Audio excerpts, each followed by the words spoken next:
days of high winds and heavy rain, and the walls have stayed up and the frame stayed solid. I did get it anchored to the ground before I had to stop, but today we start putting the top on.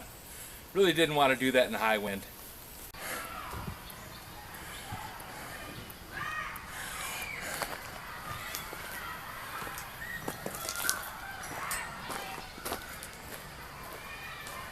One thing I can't do is fault them on anything to do with putting the top on, because I'm not following the directions.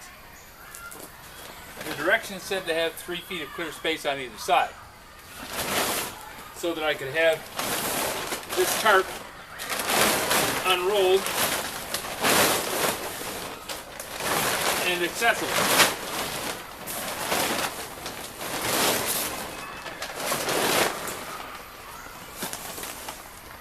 Well, I want to have the building right next to the tent.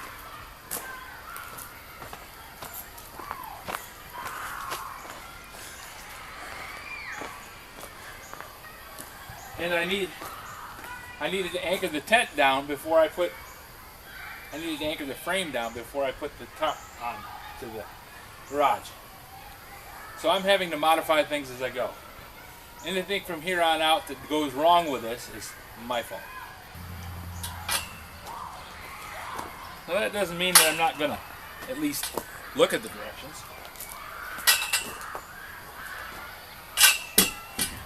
I have to understand how I can do it right before I do anything. So,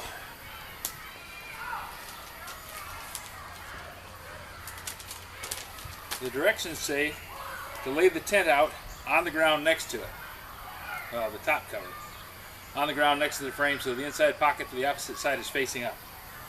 Well, I kind of have that. I have it so that the inside pocket for the opposite side is facing up. Slide 2 bottom rails into the middle openings of the pocket. Tie a rope sold separately to each bottom rail. The ropes are out front.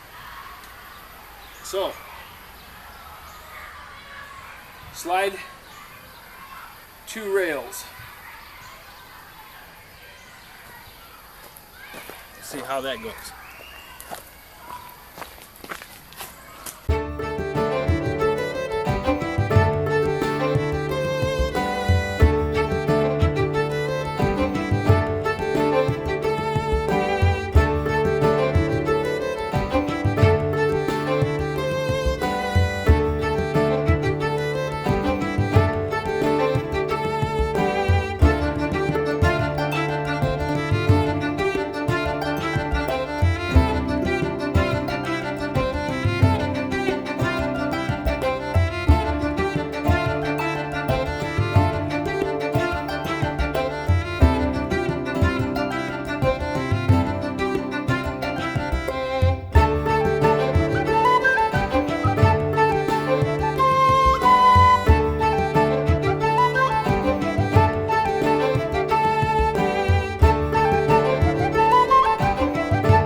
In the drawing it shows 2 openings, one on either side, where the 2 pipes come together. In this top cover, those 2 openings aren't there. There's 2 slits, one on either side of what would be an opening, but there's no opening.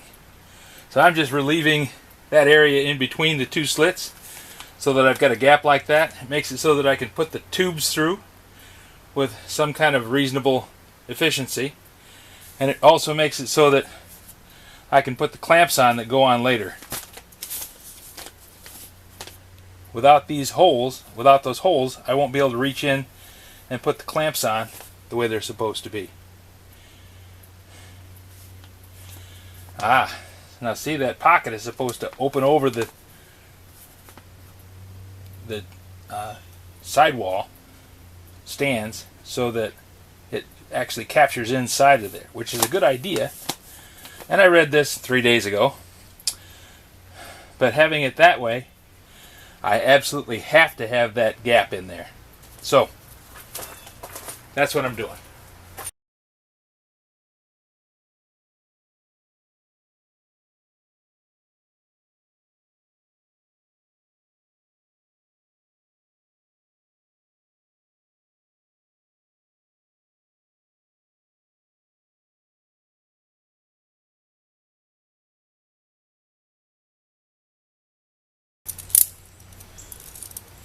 Well, you thread these on as you open up the ratchet all the way, slide the nylon strap in through from that direction. That way when you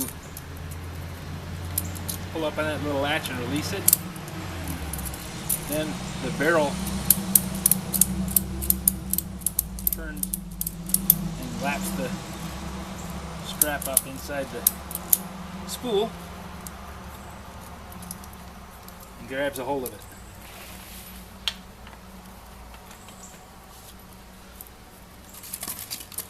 I go over to the other side and do the same thing.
Putting the finishing touches on the tractor garage.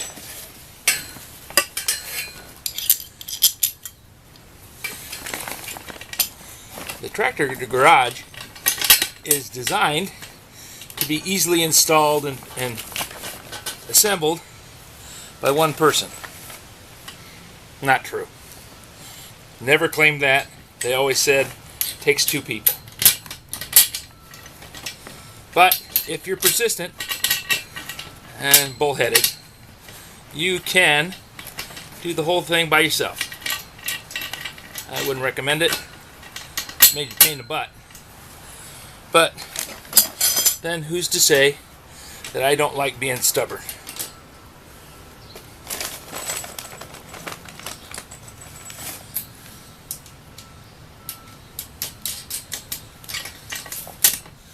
I like the finished product. Now I had to do some modifications. For one thing, the anchors for the corners are pretty much worthless. The anchors for the tent garage that came with it are screw type anchors. I'll show you what happened when I tried to screw one into the ground.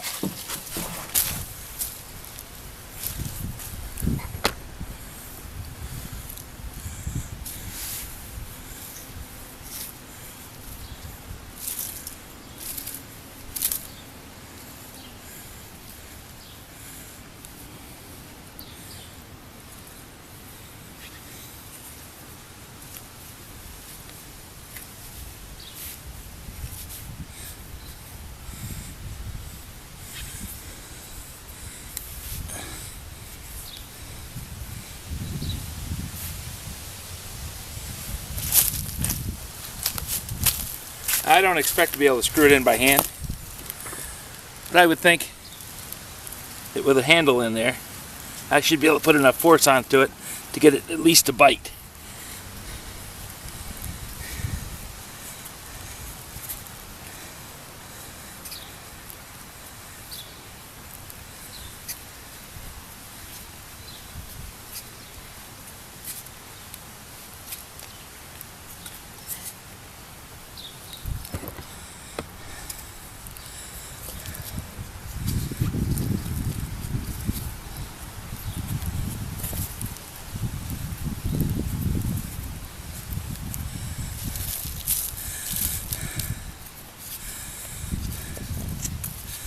With that kind of taper on there, everything that this thing pulls loose, this one packs down into it right behind it.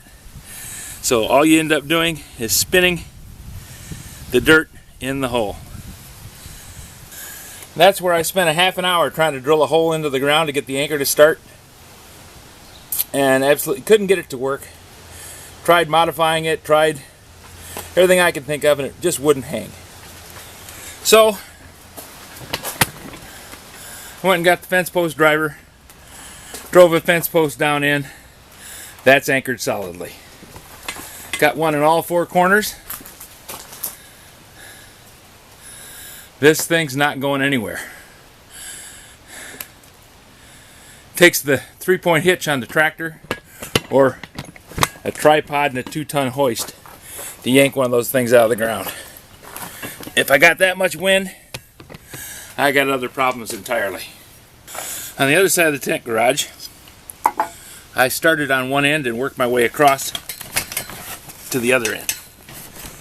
And that functioned, but it wasn't easy. I'm going to try doing the center ones here, because the center ones are the hardest to get going.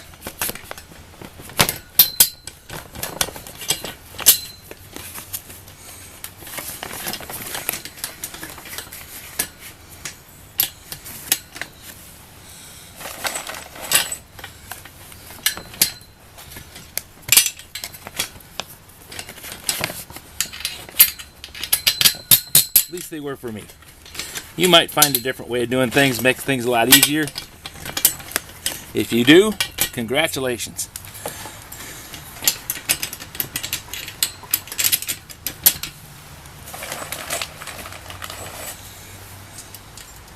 They seem to be sturdy enough. That's one thing I'll give them. They're strong enough to hold the thing in place.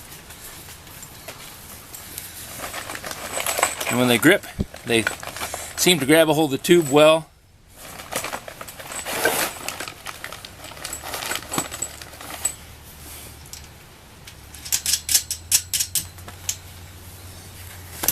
And when you pull that down, it pulls the wall canvas nice and tight. So I think that's going to work pretty good.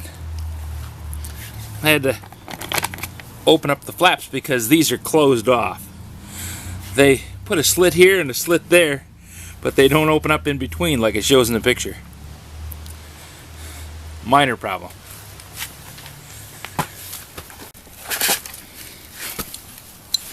Well, this is kind of awkward for me. Maybe for some of you guys it wouldn't be a problem, but I'm right-handed.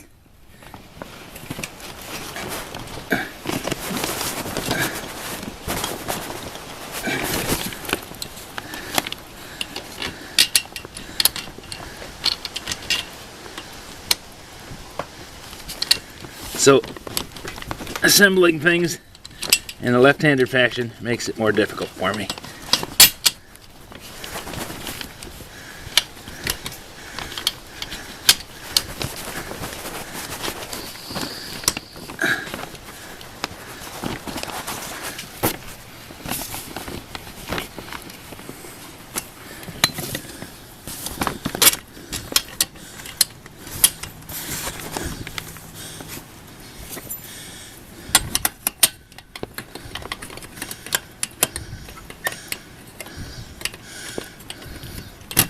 Nothing wrong with the design.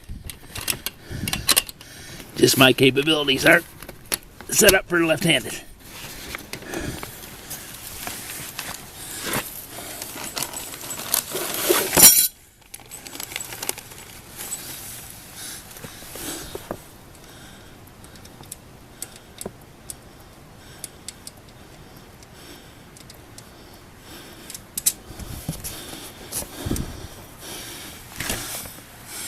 Okay, I got screw started, and just have to tighten that up.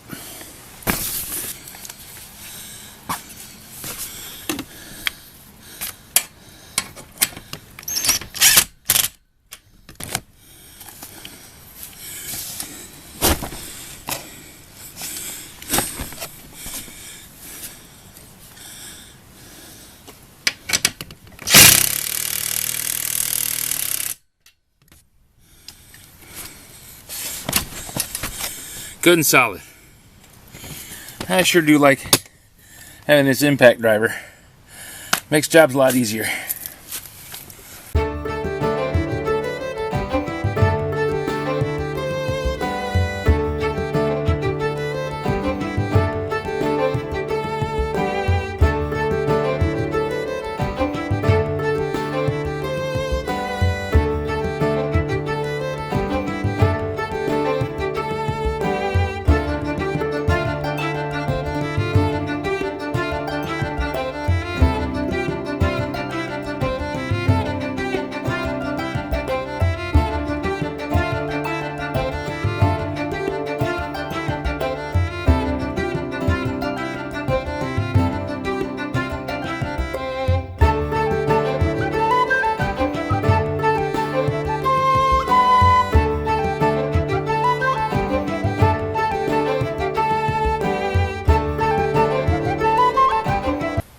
It was a lot of work, but it's done now.